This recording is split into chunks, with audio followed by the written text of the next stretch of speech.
Hello everyone, welcome to my channel. In this video, I will discuss how to connect Google Calendar with Hubspot. To get started, head over to your Hubspot dashboard. Once you're logged in, proceed to click on the Marketplace icon located in the main navigation bar. After selecting it, click on HubSpot Marketplace to open it directly. For this method, we'll be using the App Marketplace to install Google Calendar. In the search bar, type in Google Calendar and wait for the results to appear.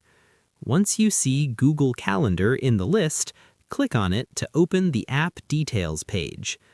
On the App page, click the Install button. A new window will open where you can review what to expect from the integration, including permissions and sync details. After reviewing the information, click Install again to proceed.